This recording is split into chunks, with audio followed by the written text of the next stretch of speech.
Ministry of power ने एक winter package निकाला है बिजली सहूलत पैकेज के नाम से। ये इंडस्ट्री और रेजिडेंशियल कस्टमर्स दोनों की कंजम्पशन को इनकरेज करने के लिए। How does it work for industrial customers? Now जो हमारी डिफरेंट इंडस्ट्री के लीडर्स से बात हुई है, फ्रॉम देयर पर्सपेक्टिव वो इस पैकेज को a move in the right direction के तौर पे देखते हैं कि आपने 25,000 यूनिट्स इस्तेमाल किए जिस पे आपको 26 रुपये 7 पैसे पर यूनिट की बिजली मिली, तो आपकी जो एवरेज प्राइस है वो 37 रुपये 21 पैसे पर आ जाएगी। So this is saving of 2 rupees 97 पैसा per unit.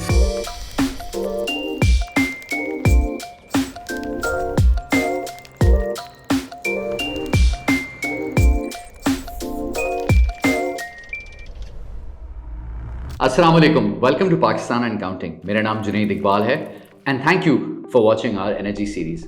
Ministry of power ने एक विंटर पैकेज निकाला है बिजली सहूलत पैकेज के नाम से। ये इंडस्ट्री और रेजिडेंशियल कस्टमर्स दोनों की कंजम्पशन को इनकरेज करने के लिए। आज हम समझेंगे कि how does it work for industrial customers. तो इसका जो सबसे पहला कॉन्सेप्ट है वो है कंजम्पशन बेंचमार्क का, और ये बेंचमार्क डिटरमिन कैसे होता है।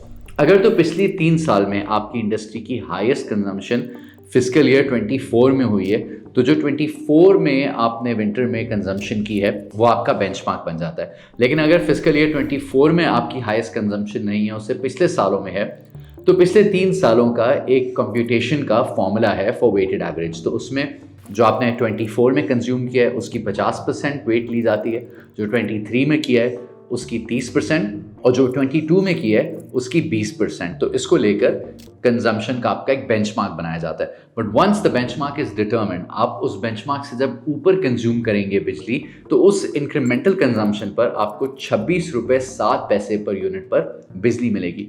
There is also a cap कि आपकी जो पिछली बेंचमार्क कंजम्पशन है आप उससे मैक्सिमम 25% इजाफी कंजम्पशन कर सकते हैं ऑन दिस रेट। ऑफकोर्स उस रेट से आप बियॉन्ड कंज्यूम करेंगे तो आपको वही नॉर्मल वाला रेट लगेगा। अब मिसाल के तौर पे अगर एक इंडस्ट्री की दिसंबर में कंजम्पशन थी 1 लाख यूनिट्स, तो अगर वो 25,000 यूनिट्स कंज्यूम करेंगे in addition to 1 lakh unit, तो उस 25,000 यूनिट्स पर उनको 26 रुपये 7 पैसे का रेट मिलेगा।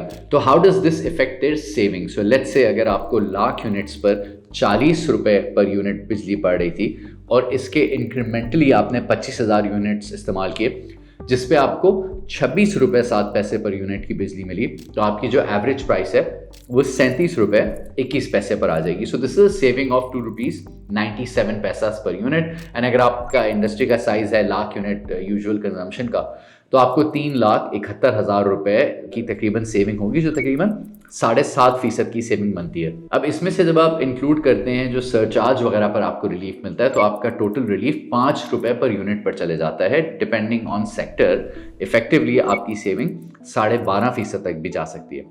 नाउ गवर्नमेंट ने पैकेज क्यों निकाला? इसकी सबसे बड़ी वजह तो ऑफकोर्स ये है कि जो इंडस्ट्रियल ग्रोथ है वो हमारी स्लो डाउन होती जा रही है। साथ ही गवर्नमेंट की कोशिश है कि पावर की जो कंजम्पशन है उसको 15-16% से मजीद बढ़ाया जाए विंटर में। Now as you know from our third episode, जो कैपेसिटी पेमेंट्स हैं वो विंटर में बढ़ जाती हैं। इसकी वजह यह है कि विंटर में जो हमारी डिमांड है वो हमारी टोटल कैपेसिटी की 26% पे आ जाती है, यानी तकरीबन 17,000 मेगावाट पे, from its peak in the summer जब हम तकरीबन अपनी 65% कैपेसिटी यूज़ कर रहे होते हैं, और 36,000 मेगावाट्स। एंड आप ये भी जानते हैं कि हमारी जो टोटल कैपेसिटी की एक्सेस कैपेसिटी की पेमेंट्स होती हैं 1 ट्रिलियन रुपए के करीब की, वो मेनली विंटर में इनकर होती हैं।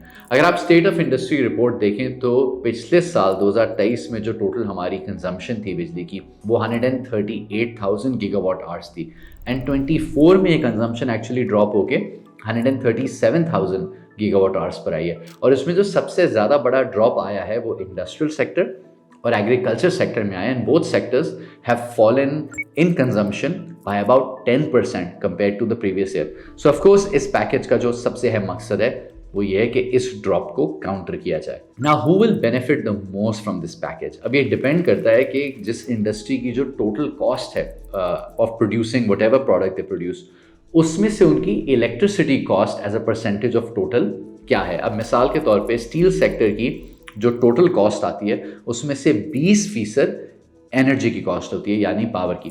टेक्सटाइल में ये 15% में, पेपर में ये बढ़ के तकरीबन 30% हो जाती है, ऑटोमोटिव सेक्टर में ये 5% है, सीमेंट में 15%, जो बर्फ़ खाने होते हैं उसमें तो ये 60% होती है, और जो माइनिंग है उसमें 20%। सो ऑन एवरेज इंडस्ट्री की टोटल कॉस्ट में से तकरीबन 15% बिजली की कॉस्ट होती है। तो जो सबसे एनर्जी इंटेंसिव सेक्टर्स हैं यानी कि स्टील, पेपर वगैरह, उनको इस पैकेज का सबसे ज़्यादा बेनिफिट मिल सकता है। ना इस वक्त पाकिस्तान में तकरीबन 4.5 लाख इंडस्ट्रियल कनेक्शंस हैं, और इंडस्ट्री इस वक्त ग्रिड से तकरीबन 3200 मेगावाट की बिजली इस्तेमाल करती है, which comes to about 14% of total demand, और यू कैन ऑल्सो से तकरीबन 7% ऑफ इंस्टॉल कैपेसिटी। ना अब यह आपको बात बता रही है कि हम बहुत अंडर इंडस्ट्रियलाइज कंट्रीज़ हैं। ना हमारी जो करंट इंडस्ट्रियल कनेक्शंस हैं वो तकरीबन 4.5 लाख हैं, और इस वक्त इंडस्ट्री तकरीबन ग्रिड से 3200 मेगावाट लेती है, which comes to about 14% of our total demand, which also tells us कि हम काफ़ी अंडर इंडस्ट्रियलाइज्ड हैं। अगर आप इंडिया, बांग्लादेश वगैरह देखें तो उनका जो इंडस्ट्रियल डिमांड का कंपोनेंट है इट इज़ मच हायर। इसके अलावा इंडस्ट्री की अपनी कैप्टिव पावर जनरेशन भी है, जो कि वो बिजली अपने खुद प्लांट्स लगाए हुए उनसे बनाती हैं, जिसके लिए उनको गैस दरकार होती है हुकूमत से। इसके अलावा तकरीबन 600 मेगावाट की इंडस्ट्रीज़ ने सोलर भी लगाई हुई है। अगर आप कंपैरिजन करें डिपेंडिंग किस रेट पर लगाया है, फाइनेंस्ड है नहीं फाइनेंस्ड है, ऑन एवरेज तकरीबन 15 रुपये पड़ती है। Now this is important to note कि गैस की prices for captive power plant को आहिस्ता आहिस्ता बढ़ाया जा रहा है, और 2021 से अब तक इसमें तकरीबन 80% का इजाफा हुआ है। एंड मोस्ट इम्पॉर्टेंटली एक इन प्रिंसिपल डिसीजन ले लिया गया है कि अब आगे जाकर कैप्टिव पावर प्लांट्स के लिए गैस को कट किया जाएगा, ताकि ज़्यादा से ज़्यादा इंडस्ट्री जो है वो ग्रिड को इस्तेमाल करे। और गैस क्योंकि हम अभी भी इंडस्ट्री को भी और रेजिडेंशियल कस्टमर्स को बिलो ग्लोबल रेट्स दे रहे हैं, so this is kind of a national asset, तो हम उसको इस तरह से खर्च ना करें। And moving forward gas prices को मज़ीद वैसे ही हमें बढ़ाना पड़ेगा। So coming back to how the industry will benefit, so एक और जो इसमें एलिमेंट आ जाता है वो आता है कि इंडस्ट्री की अपनी कैपेसिटी यूटिलाइजेशन क्या है, क्या उसके पास जगह है भी कि वो 25% मज़ीद अपनी कंजम्पशन बढ़ा सके ना। अगर हम होम टेक्सटाइल्स की एग्जांपल लें तो फ़िलहाल ये इंडस्ट्री, इनकी एक्सपोर्ट्स बढ़ी हुई हैं, तो ये ऑलरेडी तकरीबन 80-85% कैपेसिटी यूटिलाइजेशन पर चल रही हैं, और इनमें मज़ीद जगह नहीं है। बट अगर आप पेपर जैसी इंडस्ट्री को देखें तो इनके पास शायद अभी स्पेस है टू मैन्युफैक्चर मोर। अगर आप आइस को, बर्फ़ के बिज़नेस को देखें तो ऑफकोर्स वो सीजनैलिटी पर चलती है कि उसको आप जितनी भी सस्ती बिजली दे दें, विंटर में उनकी डिमांड गिरी हुई होती है, so this will not encourage their demand. And कुछ एक्सपोर्ट सेक्टर्स ऐसे होते हैं कि उनके ऑर्डर्स आने में एक लंबा जेस्टेशन पीरियड होता है, तो वो इमीडिएटली ओवरनाइट अपनी जो प्रोडक्शन है उसको नहीं बढ़ा सकते। लेकिन there are 2 things to keep in mind which are important. एक तो ये है कि किसी भी इंडस्ट्री के पास अपनी बैलेंस शीट स्ट्रेंथ होनी चाहिए कि या तो वो इंक्रीमेंटल प्रोडक्ट बना ले और उसको स्टोर कर ले अपनी इन्वेंट्री में, या फिर विलिंगनेस होनी चाहिए कि जो इंक्रीमेंटल प्रोडक्ट बना रहे हैं उसको इमीडिएटली थोड़ी लोअर प्राइस पर बेच सकें। तो एक चीज़ बहुत क्लियर है कि जो इंडस्ट्री जितनी ज़्यादा एनर्जी इंटेंसिव होगी और उसकी बैलेंस शीट जितनी स्ट्रॉन्ग होगी, वो उतना ही ज़्यादा इस पैकेज का फ़ायदा उठा सकेगी ना। उसके इकोनॉमिक बेनिफिट को थोड़ा सा कैलकुलेट कर लेते हैं। अब मिसाल के तौर पे एक इंडस्ट्री है जो कि 100 यूनिट्स बनाती है, मिसाल के तौर पे शूज़ आप कह रहे हैं, और उसकी जो उनको total cost per unit manufacturing की आती है वो 10 रुपये आती है, और इस 10 रुपये में लेट्स से कि जो कॉस्ट ऑफ एनर्जी है वो 15% है। सो आउट ऑफ 10, 1.5 रुपये इलेक्ट्रिसिटी की कॉस्ट हो गई और 8.5 रुपये बाकी कॉस्ट होगी। नाउ विंटर पैकेज की वजह से ये जो आपकी एनर्जी की कॉस्ट है इसमें तकरीबन 12.5% की कमी आ सकती है। सो ये 1.5 रुपये से गिर के 1 रुपये 31 पैसे पर आ जाती है। सो आपकी टोटल कॉस्ट 10 रुपये के बजाय 9 रुपये 81 पैसे पर आ जाती है। एंड ये जो सेविंग है तकरीबन 1.9% की बनती है। नाउ इज दिस सिग्निफिकेंट और नॉट? ना अगर आप इंडस्ट्रीज़ के ग्रॉस प्रॉफिट मार्जिन्स को देखें, so they are averaging at about 16%। Textile के तकरीबन 10% होते हैं, शुगर का ग्रॉस मार्जिन अराउंड 9%, जो फूड प्रोडक्ट्स हैं दैट्स अबाउट 27%, सीमेंट के मार्जिन आजकल हेल्दी हैं तो 25 से तकरीबन 34%, एंड पेपर प्रोडक्ट्स के तकरीबन 15%। सो ऑन एवरेज अगर आप 16% मैन्युफैक्चरिंग का ग्रॉस मार्जिन देखें तो उसमें 1.9% is a significant improvement. Now जो हमारी डिफरेंट इंडस्ट्री के लीडर्स से बात हुई है, फ्रॉम देयर पर्सपेक्टिव वो इस पैकेज को a move in the right direction के तौर पे देखते हैं कि गवर्नमेंट फाइनली मार्जिनल प्राइसिंग को एक्सपेरिमेंट कर रही है, जो इंडस्ट्री बहुत अरसे से वैसे ही मांग रही थी कि जो आपकी एक कॉस्ट है बिजली बनाने की, इस पर एक मुनासिब मुनाफा लगाकर हमसे चार्ज करें, बिकॉज जो नॉर्मल प्राइस चलती आ रही है उसमें इनएफिशिएंसीज की प्राइस इंक्लूड की गई है, जिसमें कैपेसिटी पेमेंट्स की प्राइस लग कर आती है, जिसमें टीएनडी की कॉस्ट लग कर आती है, जिसमें क्रॉस सब्सिडीज़ की कॉस्ट लग कर आती है। But from a policy perspective industry leaders का ये कहना है कि ये बहुत अच्छा इकदाम है, लेकिन इसमें फौरी तौर पर कंटिन्यूटी शो की जाए। एक तो अगर इस अनाउंसमेंट को प्रायर बेसिस पर कर दिया जाए फॉर द अपकमिंग ईयर, तो लोग प्रॉपरली अपनी प्रोडक्शन को प्लान कर लेंगे।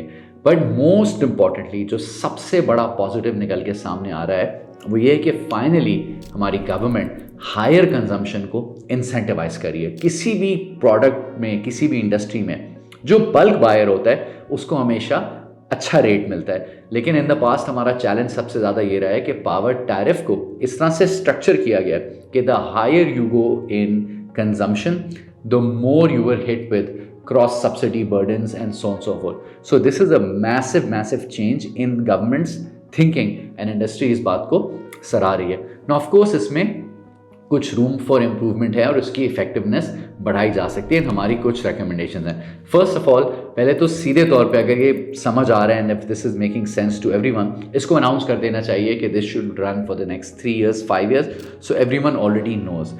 इंडस्ट्री का ये भी कहना है कि फ़िलहाल ये पैकेज जो है वो नवंबर से फरवरी तक है, इसको मार्च तक एक्सटेंड किया जाए। And I think it make sense कि उसको उसी तरह से अनाउंस कर देना चाहिए।